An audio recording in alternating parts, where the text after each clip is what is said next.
Salam sepak bola, salam sehat dan salam sejahtera kepada teman-teman netizen yang 5B dan juga 3P ya. Teman-teman sudah mengetahui lah singkatan dari 5B dan juga 3P. Tapi bagi teman-teman yang belum mengetahui ya lihat saja video-video saya yang sebelumnya ya. Pokoknya yang intinya bahwa saya memberikan salam hormat saya kepada teman-teman netizen atau juga warganet yang telah menjadi atau yang nanti akan menjadi viewers, subscribers, dan juga supporters dari channel YouTube Bola Bung Binder. Saya kembali hadir lagi untuk membuat konten hari ini meskipun saya cukup sibuk ya, ngurusin rumah tangga juga, ngurusin kantor juga, ngurusin kerjaan yang lain juga, dan juga ngurusin channel YouTube ini. Jadi ketika saya sibuk, saya juga sulit untuk bisa membuat konten karena saya perlu berkonsentrasi dan fokus. Istilahnya tidak asal bicara. Oke, sekarang di video ini saya ingin membahas, menganalisa, dan tentunya sedikit sharing dengan teman-teman tentang salah satu klub raksasa asal Italia, yakni AC Milan, yang untuk saat ini masih berada di urutan nomor 1 klasmen sementara Liga Italia. Oke, dalam 2 pertandingan terakhir AC Milan tidak meraih kemenangan, kalah di Europa League and then draw di Serie A. Dan saya membaca begitu banyak komen dari teman-teman yang merupakan fans dari AC Milan di kolom komentar di bawah beberapa video saya sebelumnya tentang AC Milan, bahwa Milan mulai sulit, Milan belum tentu juara, Milan akan kalah lagi, Milan dalam bahaya. Juga di beberapa kolom komentar di akun Instagram saya pada saat saya ada posting sebetulnya tentang hal yang lain. Tapi saya ingin pertama ya terlebih dahulu menjelaskan kepada teman-teman yang merupakan fans dari AC Milan bahwa kita perlu memahami terlebih dahulu target dari klub. Yang saya pahami dan juga yang saya ketahui, mungkin juga saya salah, jadi silakan jika saya salah teman-teman koreksi, bahwa target dari AC Milan musim ini adalah untuk finish di papan atas, top 4, oke, agar mereka bisa qualify untuk bermain di UEFA Champions League musim depan. Karena mereka sudah lama absen dari kompetisi antar klub Eropa tersebut. Dan kemudian apa target kedua? Yaitu membentuk tim yang bisa bertahan lama dalam urusan persaingan di papan atas Liga Italia. Jadi artinya ini adalah 2 target ya yang coba diraih ya oleh klub. Tentunya misi tersebut ya yang berat bagi pelatih, yakni Pioli. Di mana sebelumnya saya pernah membuat konten jauh sebelumnya, sebelum musim ini dimulai, bahwa Pioli pantas dipertahankan dan ternyata memang ia dipertahankan. Dan juga saya pernah menjelaskan bagaimana hubungan yang harmonis atau juga kondusif antara pelatih dengan pemain dan juga pelatih dengan manajemen yang bisa merubah performa AC Milan. Tentu juga ini berkaitan atau terkait dengan pemain-pemain baru yang dibeli oleh klub. Tentu ini juga adalah peran dari direktur teknik yang saya kira adalah Maldini dan juga pelatih Pioli. Padahal Pioli kan adalah pelatih yang tentu belum memiliki nama besar ya secara global apalagi secara regional. Tapi jangan pernah meremehkan pelatih-pelatih asal Italia. Ya, mereka memang bukan pesulap, tapi mereka adalah pemikir.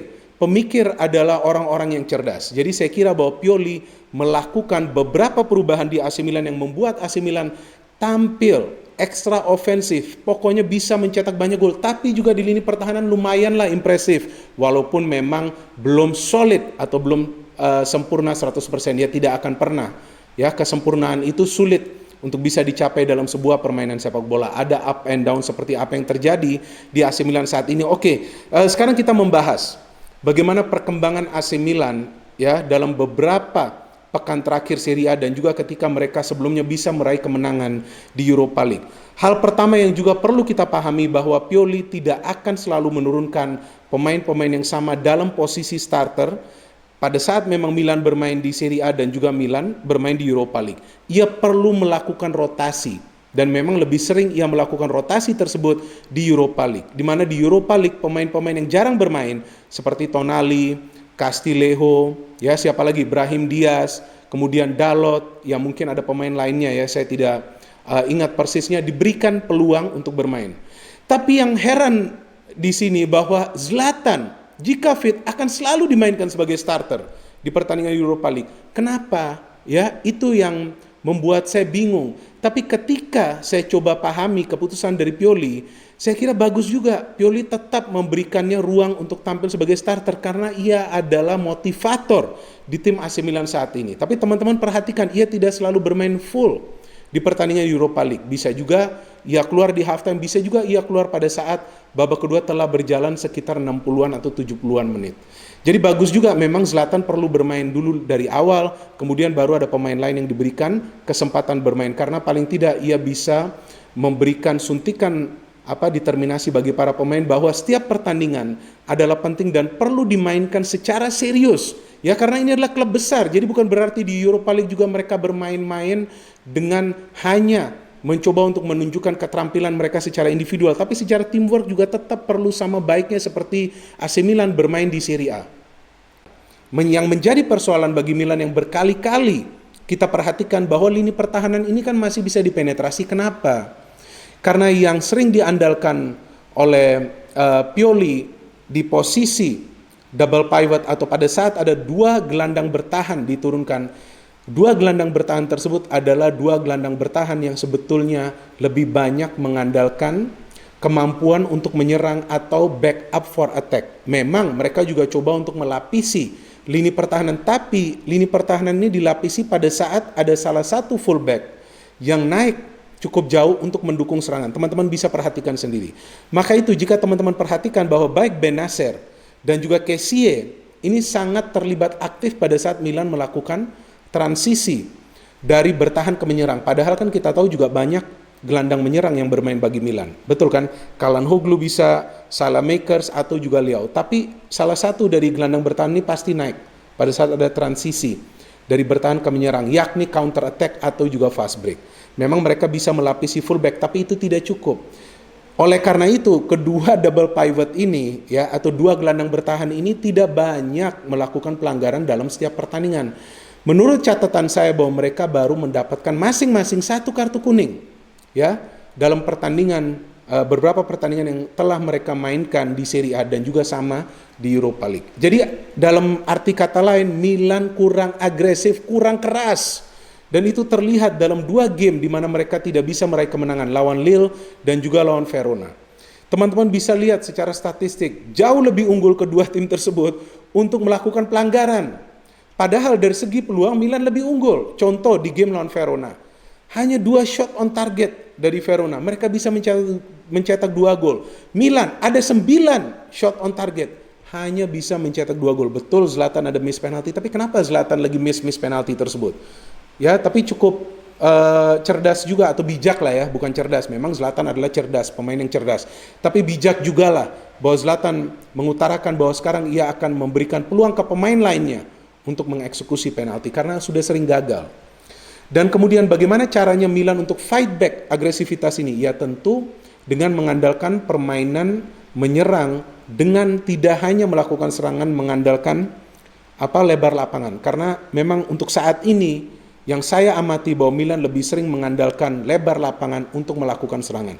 Dari tengah ini masih minim. Oke, ada Calhanoglu. Perhatikan lagi teman-teman bahwa Calhanoglu lebih sering melepaskan crossing dari salah satu sudut sayap atau dari salah satu sektor sayap. Crossingnya juga bisa jarak jauh atau juga through pass.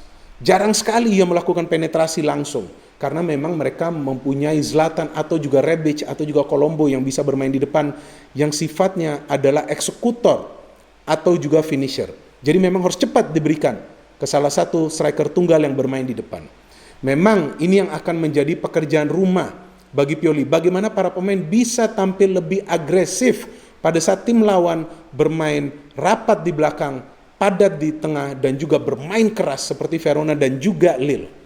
Ini yang saya kira masih menjadi sedikit kekurangan dari AC Milan. Saya katakan sedikit, ya karena kita juga perlu mengapresiasi lah, Milan bisa berada di pucuk loh untuk sementara ini. Juve masih sulit mencari konsistensi, Inter Milan juga masih sulit, Napoli perlahan-lahan mulai naik, Roma juga sama. 2 pertandingan ke depan di Serie A, saya kira ini juga menjadi fase yang krusial bagi Milan. Saat mereka akan menghadapi Napoli dan kemudian mereka akan menghadapi Fiorentina. Targetnya, kalau menurut saya, tentu teman-teman memiliki target yang berbeda dari 2 pertandingan tersebut. Kalau bagi saya, minimal Milan ada seri di satu game dan menang di satu gamenya lagi. Ya kalau bisa menang dua-dua ya bagus saja. Tapi itu yang menurut saya secara logik. Karena Juventus menghadapi tim yang lemah, Cagliari, dan kemudian Benevento jika saya tidak salah. Tapi Napoli menghadapi Milan, kemudian Roma. Jadi Milan tidak boleh kalah dalam 2 game selanjutnya nih. Ya minimal ada 1 seri dan juga 1 menang. Agar mereka tetap berada pada zona papan atas top 4 tersebut untuk bisa mencapai target mereka, artinya goals mereka. Ya kan, goals mereka adalah untuk kembali bermain di UEFA Champions League musim depan, di mana kita tahu bahwa Milan adalah satu-satunya klub asal Italia yang telah menjadi juara Champions League atau juga sebelumnya European Champions Cup sebanyak 7 kali ya. Jika saya salah teman-teman koreksi saja. Ya, tapi 13 kali kan Real Madrid. Ya gak masalah dong, saya sebut Real Madrid kan mereka adalah yang paling terbanyak pernah menjadi juara atau telah menjadi juara dari UEFA Champions League atau juga Piala Champions Eropa. Jadi saya kira bahwa Milan masih aman-aman saja, ya tenang-tenang saja, ini masih awal musim. Belum ada segala sesuatu yang bisa dipastikan, tapi mereka sudah bisa tancap gas, itu juga sudah merupakan sebuah hal yang positif. Ya bagaimana di Europa League ya, saya kira itu adalah bonus jika mereka bisa juara. Tapi Pioli akan memberikan ruang bagi pemain-pemain yang jarang tampil sebagai starter di Europa League. Dan saya kira selama Ibra fit, selama Donnarumma fit, dan juga selama Calhanoglu fit, Milan akan bisa tetap stabil penampilannya. Jadi Milan juga perlu menjaga kondisi 3 pemain kunci tersebut.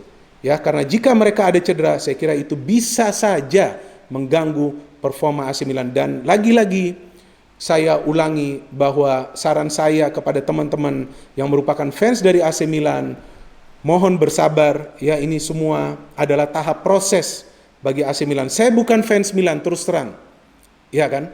Tetapi kakak saya, salah satu kakak saya adalah fans fanatik AC Milan, oke? Dan ia mengikuti AC Milan sejak kapan? Jauh sebelum saya, sejak 1988.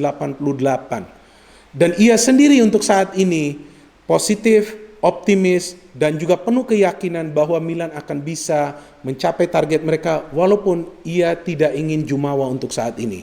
Kita perlu optimis dalam kegiatan kita sehari-hari, tapi kita tidak boleh percaya diri. Ya adalah sedikit life lesson dari saya. Thank you very much for watching this video. Please support channel YouTube Bola Bung Binder. Saya tidak mencari like, saya tidak mencari views, saya juga tidak mencari sensasi di channel ini, tetapi saya hanya ingin berinteraksi sebanyak mungkin, sesering mungkin dengan teman-teman netizen, karena berkat kalian Binder Singh ini eksis sebagai pengamat. No hate, only football, salam sepak bola.